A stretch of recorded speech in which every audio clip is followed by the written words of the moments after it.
Break के बाद एक बार फिर से आपका स्वागत है और चलिए अब अगली खबर का रुख करते हैं। आपको बता दें कि उपचुनाव को लेकर समाजवादी पार्टी अपनी रणनीति तैयार कर रही है। पीडीए के साथ ब्राह्मण वोटर्स पर भी समाजवादी पार्टी का फोकस है। ब्राह्मणों की तादाद देखते हुए सपा रणनीति तैयार कर रही है। टिकट वितरण में ब्राह्मणों को तवज्जो मिल सकती है।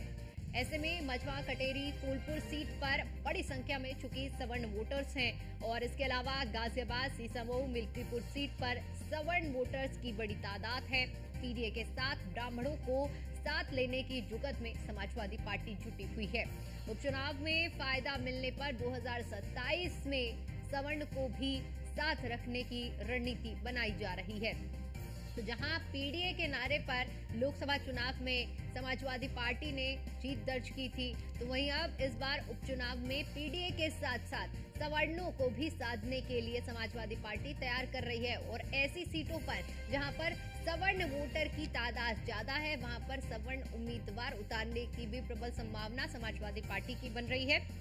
हम आपको बता दें कि मझवा कटेरी फूलपुर सीट पर बड़ी संख्या में सवर्ण वोटर्स हैं। ऐसे में ब्राह्मणों को तवज्जो देने के तैयारी में समाजवादी पार्टी जुटी हुई है। इसके अलावा गाजियाबाद सीसामऊ मिल्कीपुर सीट भी सवर्ण वोटर्स की बड़ी तादाद रखती है।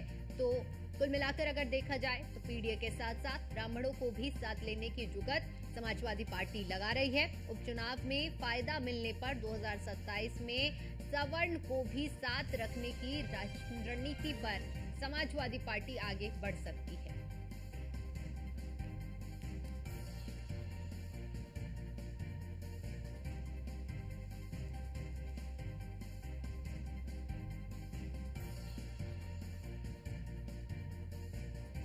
इसी पर ज्यादा जानकारी के साथ हमारे संवाददाता स्कंदिता मिश्रा हमारे साथ जुड़ चुकी हैं। स्कंदिता, एक तरफ पीडीए और पीडीए का जो नारा था धरातल पर लोकसभा चुनाव में जो नतीजे रहे, कहीं ना कहीं उसका फायदा समाजवादी पार्टी को मिला, लेकिन अब पीडीए के बाद सवर्ण वोटर्स को भी साधने में समाजवादी पार्टी जुट गई है, तैयारी कर रही है।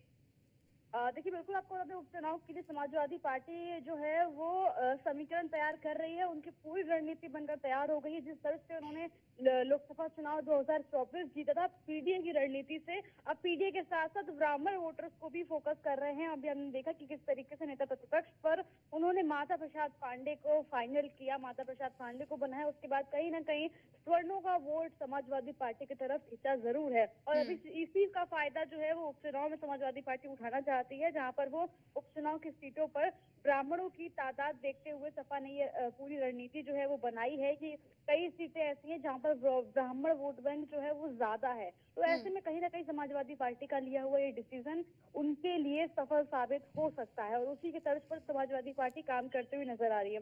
अगर टिकट वितरण की बात की जाए तो अपर कास्ट पर खास तौर पर ब्राह्मणों को तवज्जो जो है वो दी जा सकती है। अगर मझवा सीट की बात की जाए, कटेरी सीट की, फूलपुर, गाजियाबाद, सीसामऊ और मिल्कीपुर सीट जो कि अयोध्या की सीट है, यहाँ पर जो है वो ब्राह्मण वोटर्स की तादाद ज्यादा है। तो ऐसे में कहीं ना कहीं हो सकता है कि यहाँ पर ब्राह्मण चेहरे को मौका दिया जा सके। जब टिकट वितरित करने का समय आएगा तो पहले तो समाजवादी पार्टी देखेगी कि आखिर कौन जिताऊ प्रत्याशी है, क्योंकि हमेशा उनका फोकस रहता है कि किसी जिताऊ प्रत्याशी पर दांव लगाया जाए और भाजपा की रणनीति को भी देखा जाए कि आखिर उनकी तरफ से कैंडिडेट कौन कौन हो सकता है और उसको कौन सा प्रत्याशी मात देने को तैयार है, उस हिसाब से उसको डिसाइड किया जाएगा। अगर पीडीए के साथ साथ ब्राह्मणों को साथ लेने की जुगत बना रही है समाजवादी पार्टी और उपचुनाव में फायदा मिलने पर अगर 2027 में 2027 का जो चुनाव होगा विधानसभा का चुनाव, उसमें भी ब्राह्मणों को साथ रखने की, या कहा जाए स्वर्ण को साथ रखने की रणनीति समाजवादी पार्टी अब बना रही है।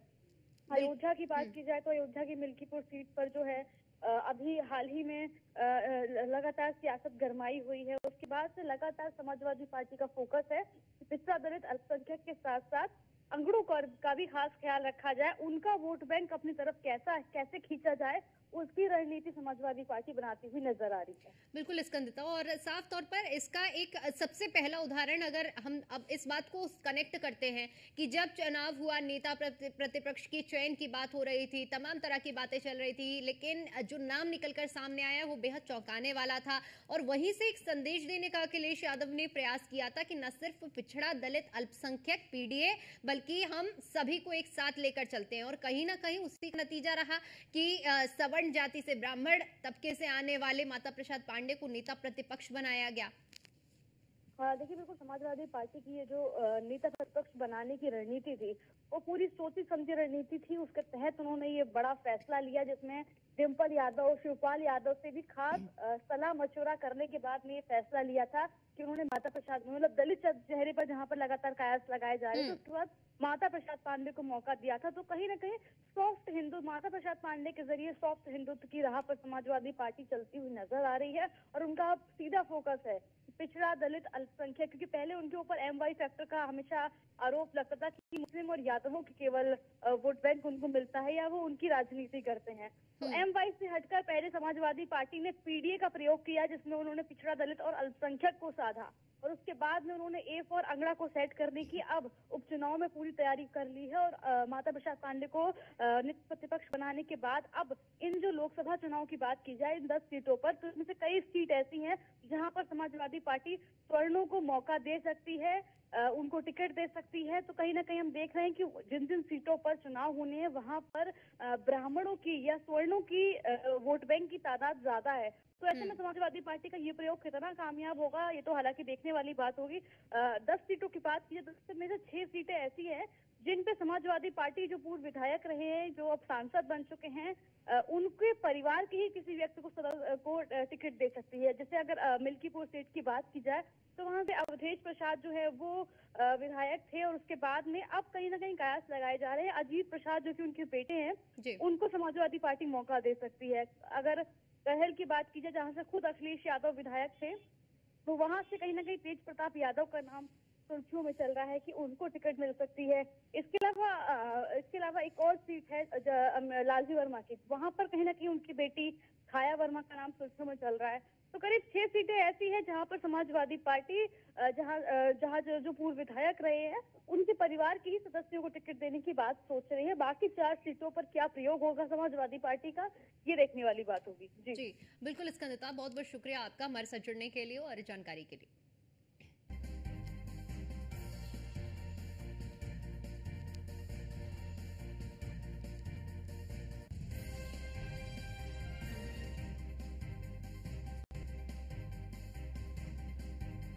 तो PDA के बाद अब सवर्ण वोटर्स को कैसे साधें इसको लेकर समाजवादी पार्टी रणनीति तैयार करने में जुटी हुई है।